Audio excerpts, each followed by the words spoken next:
बहुत बहुत शुक्रिया, तकल्लुफ की तो कोई जरूरत नहीं थी। ज़ैनब साहिबा, ये तो कुछ भी नहीं है। शुक्रिया। कंपनी में सब कैसा चल रहा है ज़ैनब साहिबा? ठीक है, वहाँ की आदत डालने की कोशिश कर रही हूँ।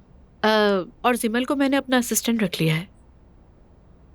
सच में मैं आपको मुबारकबाद देती हूँ। अगर उमर आपका साथ ना देता तो ये सब कुछ मुमकिन नहीं था।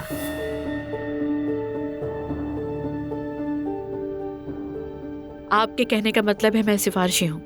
नहीं, मेरे कहने का ये मतलब नहीं था, लेकिन जाहिर है हर कंपनी के अपने ही उसूल होते हैं। जैसे हमारी कंपनी का उसूल था कि मर्द ही मुलाजिम होंगे जब तक आप नहीं आई थी। यानी कि अब जिद्दत हमेशा हर जगह को खूबसूरत बनाती है और मैं यकीन रखती हूँ कि उनाल कंपनी को भी खूबसूरत बनाएगी। देखिए ना, पहले नूर काम नहीं कर सकती थी, लेकिन अभी अपने काम में बहुत कामयाब है। देखा है हमने कि कितनी कामयाब है। इस बहस में मत पड़ो मरियम बेगम। क्यों, क्या हुआ था?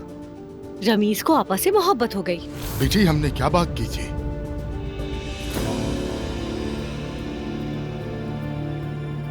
नूर आज के बाद चैनल में काम नहीं करेगी, इसलिए उदास है। इसका रमीज से कोई ताल्लुक नहीं। नूर हमारे साथ काम करे, क्या कहते हो? ये तो बहुत ही अच्छा होगा। आखिर हमारी नूर आर्ट डायरेक्टर है ना नूर बेटा? जी चचा, हूँ तो।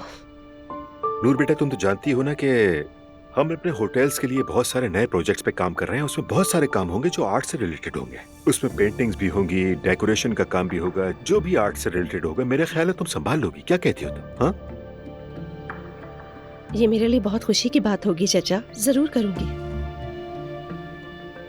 अरे बेटा, कुछ वक्त हमारे साथ भी गुजार लिया करो। नूर, ये तो बहुत जबरदस्त हो जाएगा। इस तरह तो उनाल कंपनी में एक और औरत शामिल हो जाएगी। कोई जगह ऐसी नहीं है जिसे खवातीन खूबसूरत न बना सके, है ना मरियम साहिबा?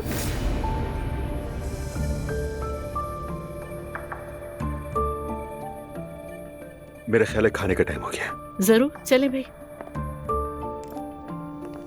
आजा मुस्तफा।